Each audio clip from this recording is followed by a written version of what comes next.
My guest today is Professor Vineet Arora, who's Professor of Medicine and Dean of Medical Education at the University of Chicago. One of her research interests is the use of social media to improve the workplace learning in teaching hospitals on a variety of topics. Welcome, Vineet. Thank you for having me. Yeah, thanks for doing this. So I want to start with one of your very recent papers, a coordinated strategy to develop and distribute infographics addressing COVID-19 vaccine hesitancy and misinformation. So this is really a topical subject. Um, you say that here visual communication strategies are becoming increasingly prevalent for conveying information to health professionals as well as to the general public. The potential of social media for rapid knowledge dissemination using infographics was recognized early in the COVID-19 pandemic by health professionals. So I've been struggling with this a little bit, Vineet. There's a lot of noise out there. Yeah, I'm creating some noise myself here in this podcast. I'm Um, definitely a noisemaker. So yeah. and obviously, there's a lot of uncertainty. That's something that we have to really think about. But then, I typically start off expressing my opinion by saying I don't know anything about it. But I know that in the podcast and video cast universe, college dropouts, um, people who have no knowledge of medicine seem to have a lot of very strong opinions. Yeah, And if millions of people listen to that, that's problematic, isn't it? it is. And I think it's all about expertise. And, social media has definitely, what's been described as level the playing field. And I'm an early adopter of social media, but I'm not its biggest fan. So, as an early adopter of Twitter, early Twitter is very different than it is now. Early Twitter was this sort of place where you went to learn about people, and it had a very innovator vibe. It was like you're learning about how this new tool, you want to connect with people, you're connecting with people in a new way. um, and the Twitter right now seems a little bit more of a cesspool, and you've got to kind of find your niche of people and your topics that you're interested in, especially with COVID and the spread of disinformation. And so I got interested in this actually pre-COVID. I got interested in, as somebody who specializes in learning, especially in hospitals, I got interested in the concept of a medical urban legend, like myths that the residents would spread about a variety of things, including things like costs of care, but also patients too. As somebody who had studied, perceptions of healthcare costs, it's a perfect example of something where people are very concerned about healthcare costs. It affects them, but it's very ambiguous. There's a lot of ambiguity around healthcare costs. How do you calculate them, et cetera? So it spreads. It's prone to misinformation because it actually is very important and it's very ambiguous. And so that's also, if you take that model, is sort of the law of rumor, by a famous law of rumor by Alport. You can apply it to COVID, and it's the same thing. Like people really care about, whether, the mitigation strategies and, the pandemic and whether we're open or closed, and they care about their kids.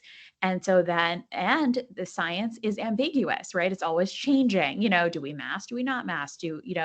Um, and as a result, um, that leads to a lot of misinformation. And there's misinformation, which is like, so then I started looking at, well, what types of misinformation are there? And it turns out there's taxonomy of misinformation that you can think about that affect the doctor-patient relationship, or the clinician-patient relationship, if you will. And some of that is like unintentional misinformation, like guidelines change, and so if you went to the doctor and they prescribed a medicine for your heart disease, it could be that the guideline has changed and that doctor just is out of date, and they haven't kept up to date with the newest guideline, and that's why we have things like certification and tests and stuff that doctors take. Now, at the same time, the other thing that might happen is that there could be intentional spread of misinformation, that becomes disinformation. And I think the worry about the COVID pandemic is we're seeing a lot more disinformation, and we have an increasing polarization in our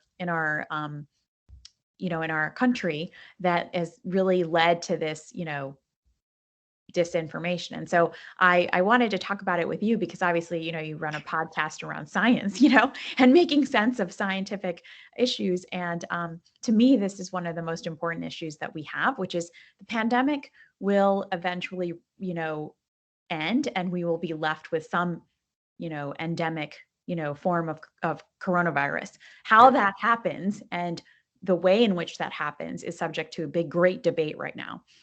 But what we will be left with is going to be that infodemic, the spread of disinformation, particularly around things that have very strong evidence. And so, even though, millions of people have been given the COVID vaccine, right? But there's still a lot of disinformation about it. Similarly, that disinformation is now bleeding over into other vaccines, and so, so these are all things that we should be very concerned about, if you will. Yeah, so, I spent my career on helping senior decision makers, C-level execs, make decisions in the presence of uncertainty. Mm-hmm. So making decisions in the presence of uncertainty is a complex thing. It is not what we teach in business schools, actually. Yeah. We don't have cash flows, we don't have Mhm. net present value, all the stuff that economists and finance people understand. We don't really have that. What we have is uncertainty. So how do we make decisions in the presence of uncertainty? And we have a set of heuristics, Yeah. methodologies that we could Yeah. apply to that. Yeah, that's a great question. So Yeah. I've studied this because medical uncertainty is contributes to medical error. And so prior to COVID, I did a lot of patient safety and quality research, which is why I take a huge interest in things like hospitals filling up and sort of when we can't provide the care that we need to, it affects patients. And so so medical decision making, human brains, doctors' brains, any brains, like to act to eliminate uncertainty. We do not like uncertainty. And this is a great example is like when you're driving your car and maybe somebody told you the directions, and you didn't write them down like you should have, and you're just going by your memory, but it had been a while since you've done this. And then you hit the fork in the road. And your brain will not usually pause to say, gosh, I really don't know which way to go. You're probably going to veer one way or the other because you're going to be like, well, one, you have 50% chance of getting it right. But the other thing is your brain will trick you to being like, it's probably this way, right? Like you'll probably reassure yourself that it's that way. And so similarly, when we look at things like medical error and those heuristics, a lot of those heuristics are at play such that the same acts to reduce uncertainty can then actually lead to an error, And so I think this is important because there is a cognitive psychology element around why misinformation works. And here's a great example, which is that in some prior studies that we've done, looking at handoff communication, when doctors were changing shifts and like nurses change shifts, every day in the hospital. When you ask people, well, what do you remember about that exchange that you just had to remember about the important thing about that patient? What's the most important thing about that patient? It turns out that in the study that we did, 80% of the time, people had difficulty, 60 to 80% of the time, people had difficulty remembering what the most important piece of information was. And then for the rationale, they also couldn't provide the right rationale. And in some cases, they provided contradictory rationale, meaning that the answer was, the most important thing was call the primary care physician. So maybe they got that right. But I was like, why? And then the intern would say, because the patient is going home. And in fact, what they were told was call the primary care physician to tell them the patient was going to stay. And so you might wonder, how could a doctor, somebody with that much training, and this is a supervised handoff, like, the attending was there, they had a lot of change of information, they had they have tools to write, they had all sorts of technology at their disposal. How could that exchange get so fouled up, Hmm. and a lot of it again is that cognitive, psychology of we don't like dealing with with the uncertainty. So we overwrite our brain. Our brain overwrites it and replaces it with something that looks similar. And in some cases, that similarity is so different and it's opposite. And so I use that to kind of highlight this example, because why does misinformation cling? Well, it clings because when you've got that ambiguity and you've got that uncertainty, you want to reduce the amount of uncertainty in your environment. Everybody wants to do that, especially right now. And so you're going to just gravitate and cling to the thing that is going to fill that and make sense to you. And unfortunately, because science sometimes requires a lot of explanation and a lot of incremental explanation, sometimes it's easier to just believe a lie, because it's simple, and you can end up believing, oh well, if there was a you could end up easily believing something that does not have any bearing around the COVID vaccine, around masking, and that's unintentional. I mean, there's also the intentional spread. The intentional spread of the disinformation is the problem in the first place. But the challenge is that people's brains are adopting those, and then they're kind of sticking, and then they're spreading it, and so then all of a sudden you believe it, and so that's really, really a challenge. Yeah, so there's a sort of a psychological neuroscience issue here. Processing uncertainty is cognitively costly. Yeah. So we try to reduce that. Mm-hmm. The only cohort of people I know who are certain about everything are politicians. They're absolutely certain That's great. about policy choices and Yes. everything that they do. Every scientist that I know is very uncertain Yeah. about, I mean, there's some data here, there's some data there, I could go this way or that way. For general public, that's very cognitively costly proposition. So you see, you go in and you say X is equal to Y. It's completely untrue, but I'm going to assert X equal to Y. And there's no cognitive cost involved. I just say, yeah, that sounds right. Well, And I go on. it's very unfortunate, and um, I would say that the way we've trained scientists and medical professionals is to be very cautious and to not overstate things, right? And to use the words may and associate, right? I mean, these are the scientific method, it's not causal, right? So you're very, very deliberate with your word choice when you publish a scientific paper, for example. And unfortunately, when that goes to the media or to the lay public, that language, doesn't really hold traction. It's like may be associated with, it's like not going to really get the headline and the clickbait. And so that's when the media will potentially rewrite that headline to say, did you know that coffee drinkers, live longer, right? And so, and of course, if you look at the study, it's not, just not designed to do that. And so it is a real challenge, which is on both sides. We need training. We need training on the scientific establishment side on how to communicate with empathy and reach people where they're at about the science. And then we also need to augment our basic science education in our country. I mean, I'm very, very concerned about STEM education in our country, that we would have pockets in our country where people are this susceptible to, completely outlandish, disinformation that would be spread by, for example, politicians and this and that just like makes no sense. And that's when you really do worry, have we failed as a society to provide those really important preventive measures and buffers against such misinformation? And so I think it's twofold. We can train scientists and medical professionals, but that's only get us half the way there. We also have to really invest in scientific education at the K through 12 level so that people have a greater understanding of basic principles around science.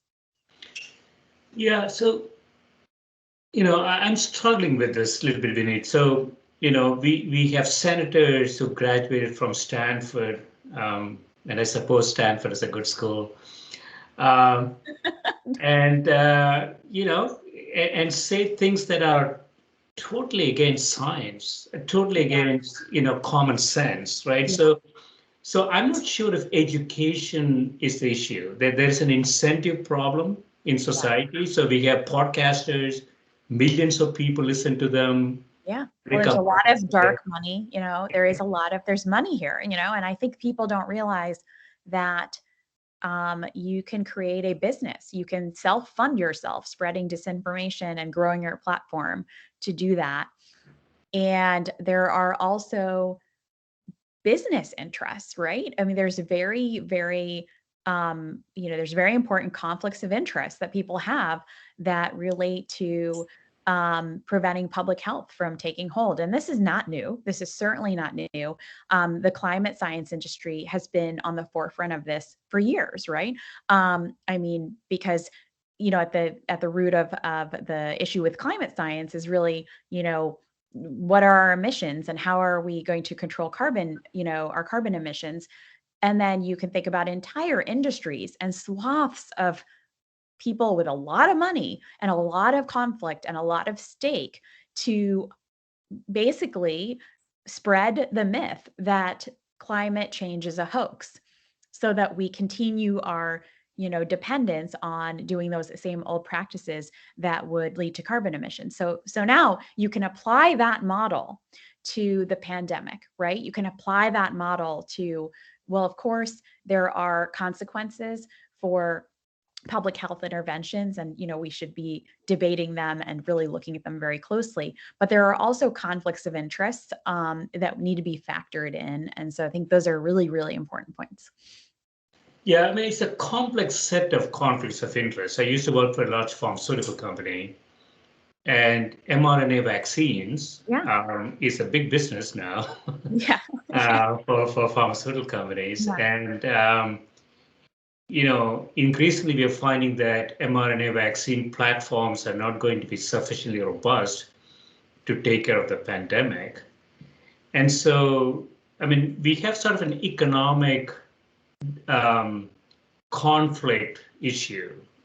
We have pharmaceutical companies, we Yeah. have government Right. Well, agents. and that's what's prolonging the pandemic, right? Because if we didn't really have people acting in this way, we would have more sharing of vaccines across borders. We would create more global vaccine equity that would then allow us to get to where we need to be. And that's why it's so refreshing to see people like Dr. Peter Hotez and others really, enter the market with vaccine platforms that are actually more familiar to people and also that are coming without the financial burden or the conflict, if you will, and are really being directed to the groups that need the most.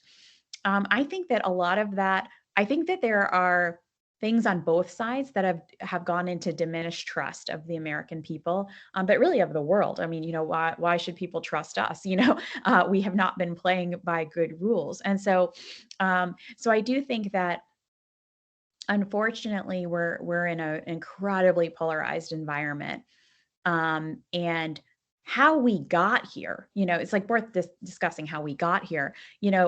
Partly how we got here was social media, right? Yeah. And so, you know, when people, we've lost those trusted sources of news, like those growing up, I had the three anchors on TV, three channels, everybody's kind of had their similar take on the same news, but it was be very hard to kind of put in fake news, because people kind of knew the truth and not the truth. Whereas now people to choose your own adventure and what you believe. And so you're going to look for the news that you believe. And no, more importantly than that, your social media platform is going to give you news that you're apt to believe because they want you to get addicted. Right. And so, that's what's really challenging, right? Is that I find when I talk about social media, I don't talk about it as a cure.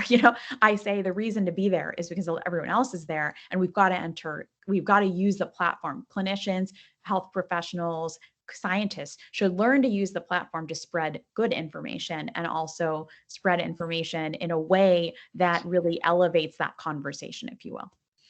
Yeah, so I want to push on this a little bit, Vineet. So um, the problem with information is that information is going to change.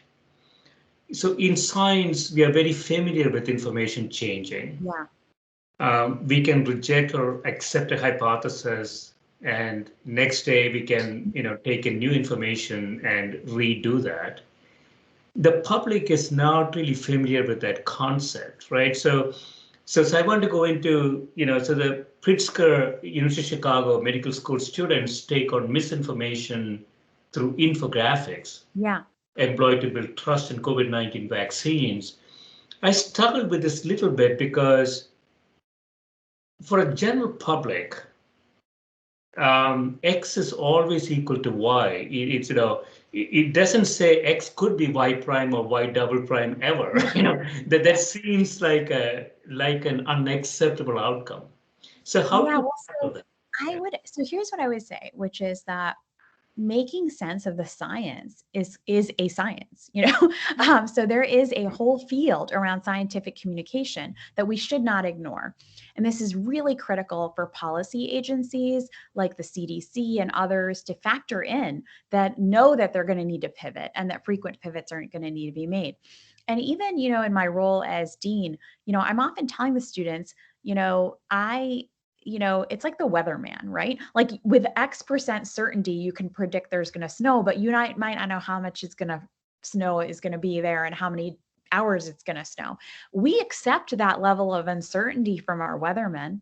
That's a science, meteorologic science. We accept the fact that maybe it says it's going to rain tomorrow, but then tomorrow it's not, um, so I would want to push back and say there are areas where we accept in science that there is high degrees of uncertainty, and we've all learned to use our phone and provide the good source. Like even my friend was like, "Oh, I like WGN. That's my weather app." And I was like, "Oh, I use Weather Channel." So we all have sifted out like our trusted source. And we all kind of know that, okay, don't just use one source. You might have to triangulate. And at the end of the day, you might have to go outside and be like, "Yes, it's snowing." Okay, I'm going to put on my snow boots, right? Because the truth is going to trump whatever you've been told, right?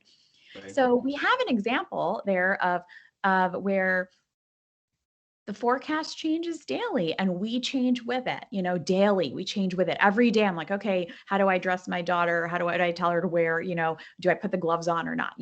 Um, and and so I think that this whole idea of that we put our flag in the sand and say, we're going to be locked down forever, nobody is saying that, right? That's a false dichotomy. And so what we really need to do is really have communicators highlight that there is going to be change, but that people need to trust those communicators. The challenge right now is that people lack trust. So, and there's two types of groups, there's this group that's recalcitrant because they've been poisoned by disinformation and they're not going to come your way. That's not the group I'm talking about. There's a lot of people in the middle. They're like fence sitters and they're basically kind of watching everything, and they don't have medical knowledge, and so they're not deeply enmeshed getting the daily medical update from your hospital, but they might be like a Facebook friend or somebody that you meet on the street or your neighbor. Okay, and those people are highly interested in doing the right thing and in being kind of participating in the community, but they don't, there's so much information coming at them that they don't know how to sift through the information.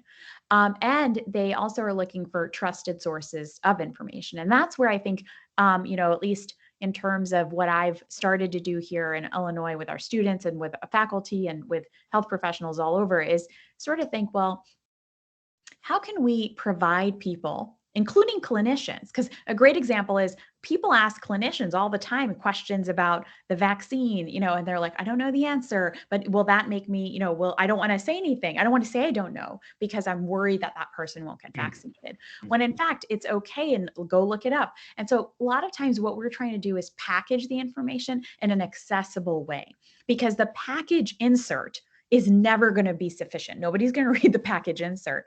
And the vague information, like a headline, is not going to be sufficient either.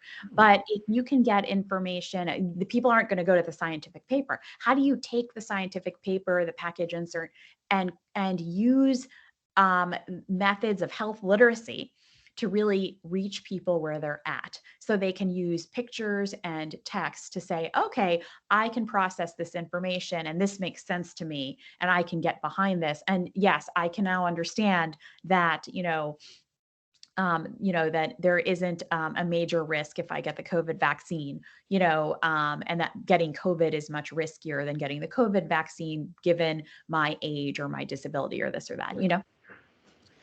Yeah, so it's sort of a risk management process, right? So, in finance, we think about downside risk and upside potential. Mhm. And, some of these concepts are quite difficult for general public to internalize. So if I don't take the vaccine, what's the probability of me getting the disease, getting a severe disease, I mean, we have no long-term data on this. Apparently, Yeah. 1918 Spanish flu, million people that survived it had Parkinson's or some CNS disease later. So we have no long-term data on COVID yet. It is just 2 years old. And so it's always better not to get it. And there's some misinformation out there also about, just go get it and then be done with it. No, we have sufficient historical data that tells us that it's not a really good strategy. Well, I would So, push back on that, because okay. I would say that number one, that the major risk of get COVID, the major reason to get the vaccine is to lower your rate of hospitalization and death, or to lower your likelihood of being a vector of transmission to somebody else who's at risk. And that last part is really important because, obviously for young people, I understand, and people who do not have, who are not high risk, because of their age or their comorbidities, somebody could push back and say, well, why would I get this? And I would say we are a society and the issue is public health. And we have many vaccines that we have mandated because of the same reason. Many childhood vaccines have been mandated for similar reasons. Getting flu shots is a great thing, because the other thing to keep in mind is also that there is incredible loss to the economy, as well as occupational issues, absenteeism. If you get COVID, just like if you get the flu, right? Getting the flu shot is a very good thing because it prevents you from not only having a poor consequence, but there is also that added benefit that you might not pick up the flu. And so I think that the real issue here is that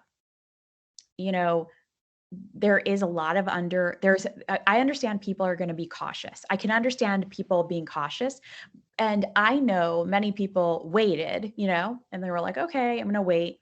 But I think right now we're past that point, and we really need to highlight that the goal here is to, a lot of people are talking about normal, right? And it's like, well, if you're talking about, if you're not really emphasizing vaccination as our path, then you're possibly doing more harm, right? You need to be emphasizing vaccination as our path, because it is not normal for the hospitals to be filled up to the point where you're canceling surgeries or that you can't admit a patient to the ER. And I think that's another challenge, is that it's very difficult for the public to see that. And so what you don't see is like hard to trust, right? And so can we do more to showcase the challenges that hospitals and healthcare workers face, so that people see, well, maybe maybe I'm healthy and I don't know why I care, why it doesn't matter to me, but I actually it turns out I'm connected to everyone because I take a bus or I go to class or I work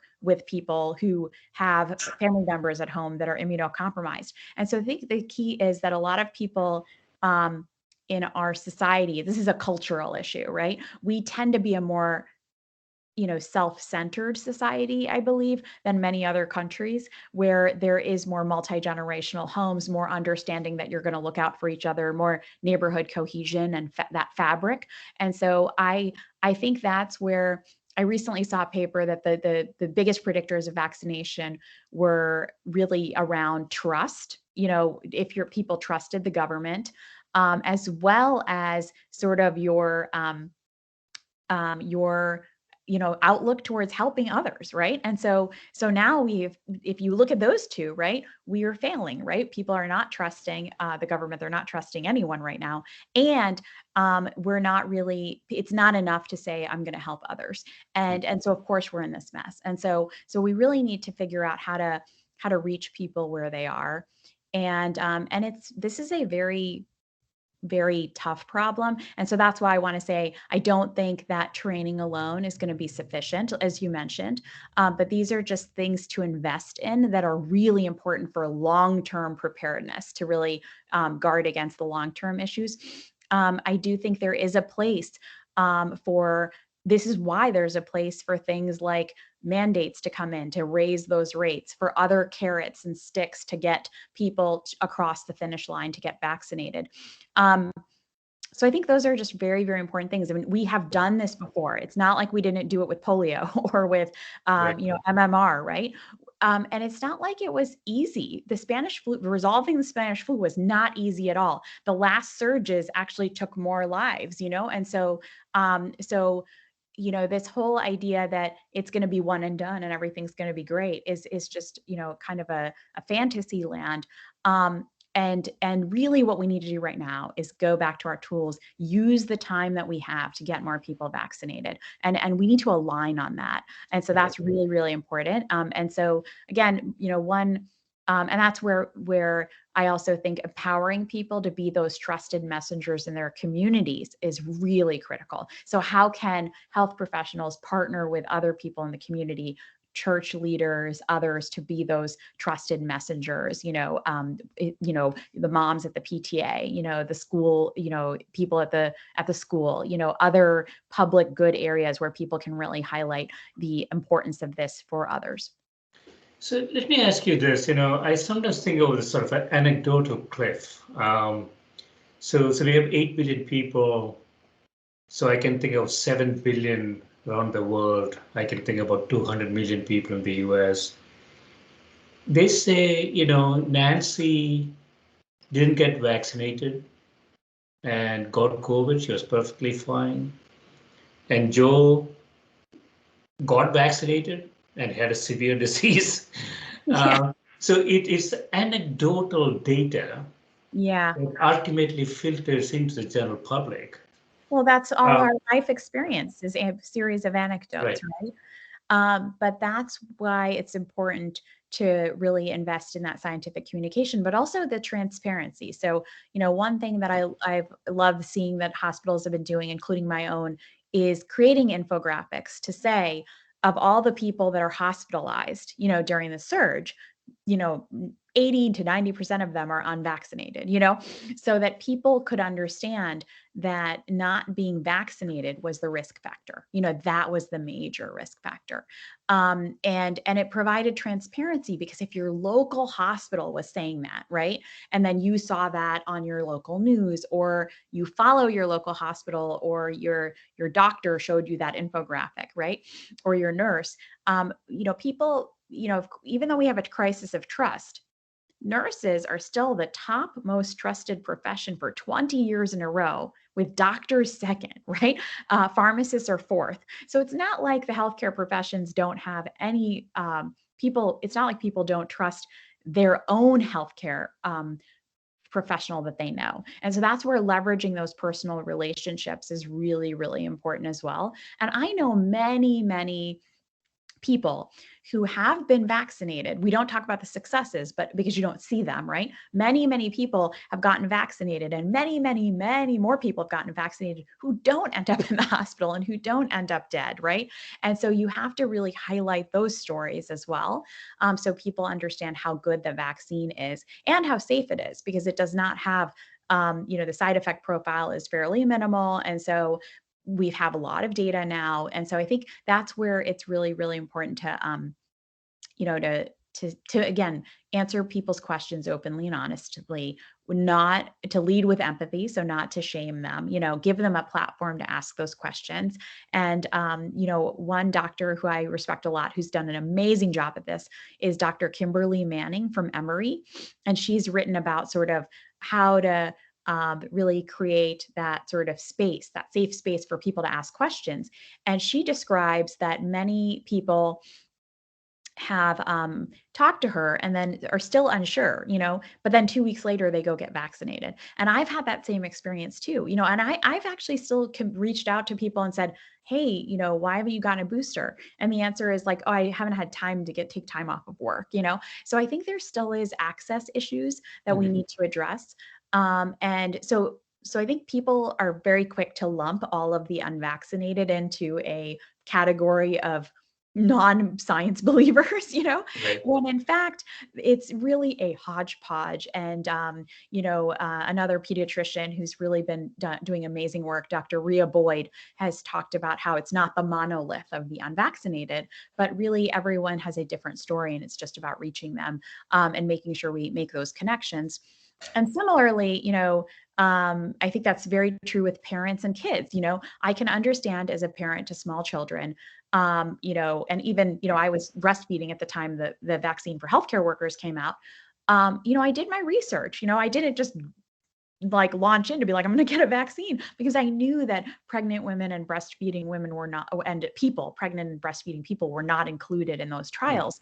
So I didn't, I had to do my research. I had to look and read, and then I assembled all of it and I made my decision, because shared decision making was really what was recommended at the time. Now we have much more data. And I would say it was a mistake not to include, breastfeeding people and pregnant people in the beginning, because now we know we have so much data that pregnancy is a risk. But we actually have people being turned away at vaccine centers, and a lot of pregnant people who are concerned. We have a lot of infertility myths. And that was a missed opportunity, right? We could have been very upfront with that group, if we had that trial data. So anyway, I wanted to say that using that experience, I can empathize with people wanting more information, wanting to talk to more people. And my concern is that people are losing patience. There's no more patience for any of that. It's just like, okay, well, you're not, well, you're unvaccinated, go to the back of the line. And we as health professionals cannot do that. We really need to partner with our patients and understand that there's a legacy of distrust, and also victims of disinformation, and if we look at it that way, to say that, there are people that just trust the healthcare system for good reason. There are people that have been swayed by disinformation because of this cognitive psychology. How can we help them? And that would be the way that I would propose the question to our workforce right now. Yeah, that makes a lot of sense. So I want to touch on a couple of other papers that you have. So one Yeah. is addressing medical misinformation in the patient-clinician relationship. Yeah. That was Um, the one I mentioned at the top of the hour. yeah, it was That really, really interesting to me. So Yeah. I had a primary care physician for about 30 years. He just retired, and I'm trying to make retirement not valid. Um, and I can find somebody who I trust, who I like, because this person taken care of me for 30 years, and I Yeah. can really substitute this Yeah. person, somebody else. So So what is, sort of the patient clinician relationship is a big thing, isn't it? it is actually, so my husband, David Meltzer, does a lot of work on improving continuity of care, and sort of fueled by the growth of the hospitalist movement. He directs the hospitalist program as well, and has created a comprehensive care physician, a doctor that works with a team that sees you both inpatient and outpatient. So kind of a return to yesteryear, the Marcus Welby type of doctor, but basically for the sickest patients, the ones that are coming in and out a lot, because maybe not everybody needs that continuity, but these patients definitely need that continuity. So I would definitely posit that some of this crisis of trust is probably due to the fragmentation of our healthcare system, and also, even people switch jobs, right? And I just talked to somebody yesterday who wanted to see a primary care physician, and I was like, "Oh, I'll set you up with my friend," but I tried to set her up, and her insurance didn't match. And then I had to go, I had to help her try to get through, and she finally got somebody that she could see. But we've got narrower networks, so we've got a lot of barriers for people to make choices that make sense for them, to see the doctor they know or the nurse practitioner they trust, or somebody close to their house. And because of either these narrow networks, insurance issues, job changes, and all this morass of the insurance industry, people can't make sense of it. It's like too difficult. And so they just go with the path of least resistance. And in some cases, that path of least resistance is to see nobody. And so we have a lot of people who are disenfranchised, who have access to care. They could see somebody, but they do not invest in seeing a primary care physician. And they also are, or they hop around, right? They just deal with the urgent issue of the day, either through telemed or through going to an ER. All of these things are wildly more expensive than investing in that relationship with a primary care physician, or primary care physician's office, if you will. And so I would definitely say that we have a long way to go. And so if anything, the pandemic has shown us that we could be doing a much greater job building trust. And so I think what you're really getting at is, there's this problem with medical misinformation, right? There's also the question of who's best to dispel this medical misinformation. It's going to be a healthcare professional that you know and trust. That goes to the Gallup poll, right? If your doctor recommended the vaccine, according to the Kaiser poll, that's the highest predictor that you're going to get the vaccine. And so, and so I think this is the key, which is that there are a lot of people that, again, there's a lot that gets talked about the unvaccinated, but we are not using all the tools that we could be using, and so I think that's something that I really do feel very passionate about, which is that, how can we align on this message and empower every clinician at every step of the way, to ask everybody, so it's not just when you're in the ER or in the hospital, but, if you're seeing your pharmacist, you're in a school nurse, if you're anywhere, you can say, oh, are you up to date on your flu shot? Do you have your COVID vaccine? Yeah.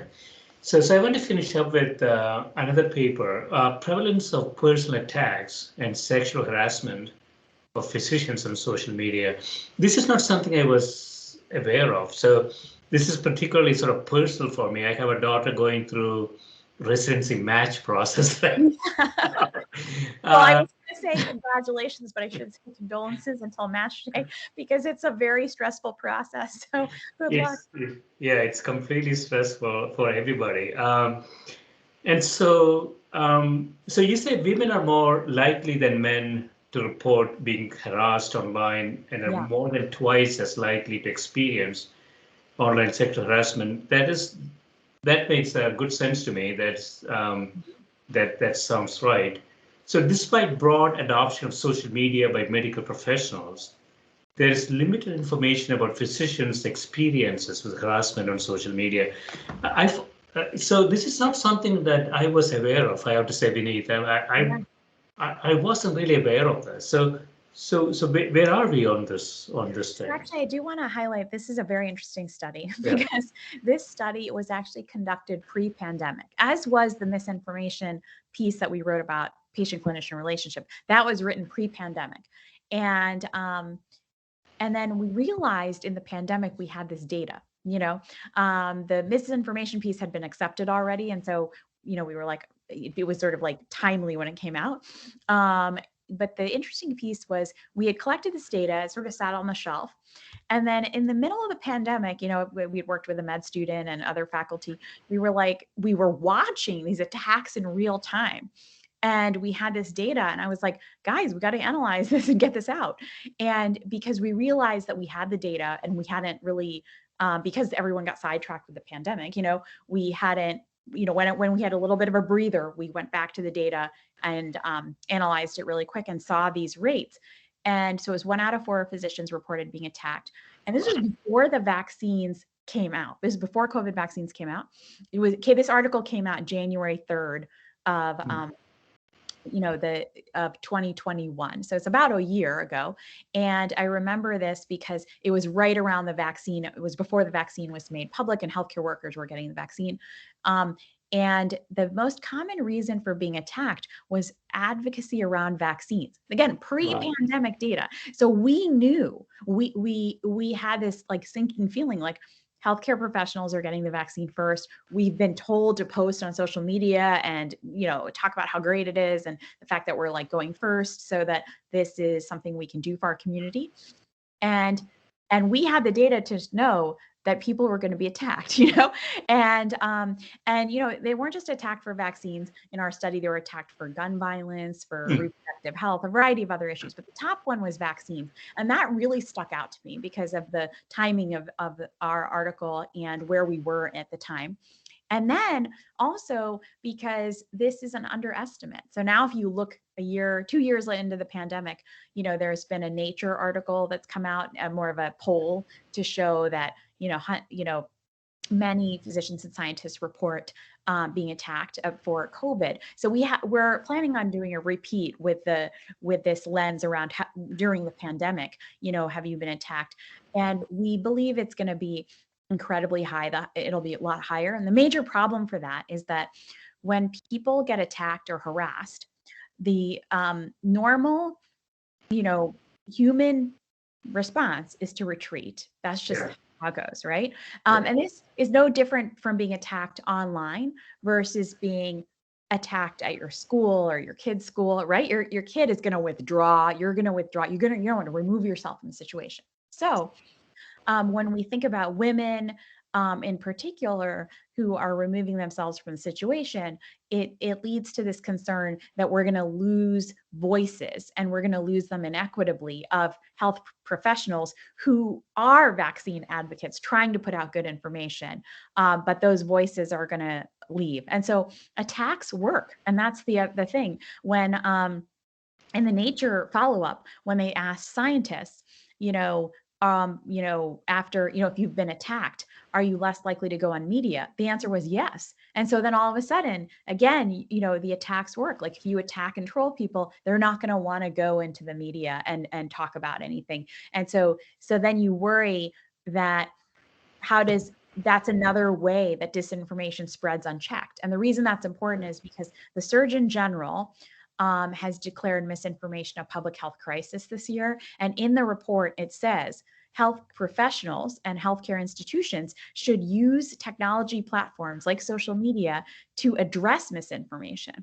But how would we do that if people feel that they're either ill-equipped to do so, right, which is why they need training, or they're going to get attacked and there's nobody that's going to come to their aid? That's going to be the real challenge. And so we've done some work around how to support people through those experiences. Yeah, so let me ask you in conclusion, sort of a loaded question. So podcasters like me who typically don't know much, I would argue, when they put their opinions out there, as if they know something, and millions of people listen to it and form conclusions, should they be held accountable from a legal perspective? I mean, it's a negative societal value to that, right? Yeah, so this is a great question, such a timely question, Gil, with everything going on with Spotify. So here's what I would say. Yes to free speech, right? But free speech is not a license to spread harmful lies. And that is really, really important. And so,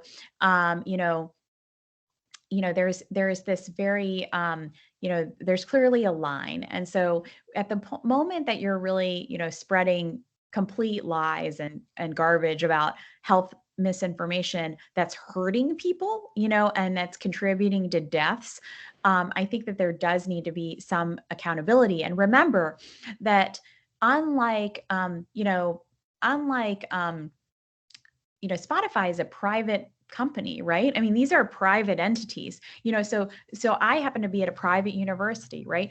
Those rules are governed very different than if I was at a public university, Sure. right? Yeah. And so and of course we defend free speech and expression, but at the same time, you can't spread pornography either on campus. You Yeah. can't slander somebody, without facing, There are rules consequences, that are adhered right? to. There are rules about what you can say and what you can't say. Now, can you have an opinion? Sure. But at the point that you're really using these very large platforms to spread disinformation, and they've shown that anti-vaccination posts on social media, for example, majority of them can be traced to 12 very prolific accounts. And Mm. these accounts, do what's called astroturfing. They kind of feed a lot of other accounts, and bots and things like that. I think we have to understand that there is a coordinated information war going on, Mm. and that also needs that information war needs safeguards and levers to prevent harmful information from spreading. And it's just like you would put warnings on social media or sanction people for spreading, bad information about something. It's incredibly damaging. And so I do agree there has to be some consequence in line, and especially for companies that are sort of walking the line, saying that they've declared some content, already as inappropriate. Well, then, how is it appropriate to spread lies about healthcare, about known healthcare facts? Yeah, I know that you have to go. So the issue, science against general public. I think in science we accept information is going to change. It appears to me sort of a philosophical issue with general public, which is once I get a piece of information, I assume that it's not going to change. But then in science, information always It changes, right? does. Yeah. So how do we, from a, you are in a, sort of educator. I see this right Uh, now. I'm going to be really honest. There are a lot of people that have a fixed mindset. yeah, And the pandemic and science requires agility and a growth mindset. The idea that I'm going to learn, there's going to be something that somebody's going to teach me that will allow me to change my attitude. I think this is where we go back to that whole, our brains don't like uncertainty. We just like yes or no, right. and we're all fatigued, right? Again, this is also playing on top of fatigue and burnout, for not just healthcare workers, but the public. The public is burned out as well from COVID. Yeah, And that's where we're struggling, right? Because in March of 2020, the public wasn't burned out. They were like doing the cheers and, being like, we're staying home, doing everything we can. Nobody's doing that right now, right? Because it's right. everyone's like, I'm done with COVID. Let's move on with our life. Well, I Right. got vaccinated and boosted. Why can't I move on? Yeah. And there are a lot of healthcare workers that are like, no, you can't move on. Life is horrible, and the truth is somewhere in the middle, right? Mm. And that somewhere in the middle is we need to look at the rates, and we need to stick to the rate for when to decide to off ramp a certain mitigation, like for example, masking, and it might be too soon now, but there will come a day where we can off ramp. And here's the off ramp, and here's the guide. And the challenge is that, well, number one, I will say many places don't even have mitigation right now because they're just going by they're not following the science anyway. But for places that are, I think we do need to hold people's hands to let them know that are the benchmarks where we know that we've crossed over into low circulating virus. The metrics are low, the case counts are low, hospitals are doing well. And so I do believe that this is where we can use data and metrics, but also the empathic communication to meet people halfway. I know that some healthcare workers will take issue with that because I think there's a lot of trauma in our workforce Mm. also, and there's a lot of fear. Yeah. But we can support people through that, and we've got to come up with a way to say, let's figure out a way where we can, remove a restriction where we can, but partner together so we know when we have to put it back in place, if we have to put it back in place. That's really the challenge. A lot of healthcare workers, like I've talked to people and they're like, well, if we remove that, no one will ever want it back again. And I was like, that's not the right way to go about this, right? Because people are, why, we have to trust that people will trust us to guide them. And so I think that's where we're running into a little bit of challenges right now. Both sides are very fatigued, and it's never a good thing when the healthcare workforce is pitted against the public. We should be avoiding that at all costs. And so we've got to meet in the middle and find a halfway. And and it's got to be dictated by things that make sense, and I don't see a lot of those discussions happening. I see a lot of but I have seen some public health officials be very highlight the metrics by which when we can move forward, and of course there will be fear. There will be fear on both sides, but we've got to figure out how do we use those metrics to ensure safety of those that need it most, disabled, immunocompromised, people who are facing structural inequities.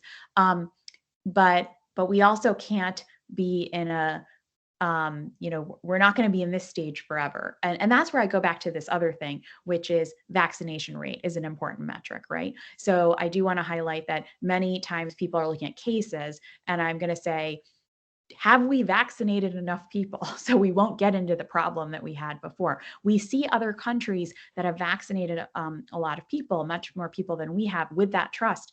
They're able to get to a better place.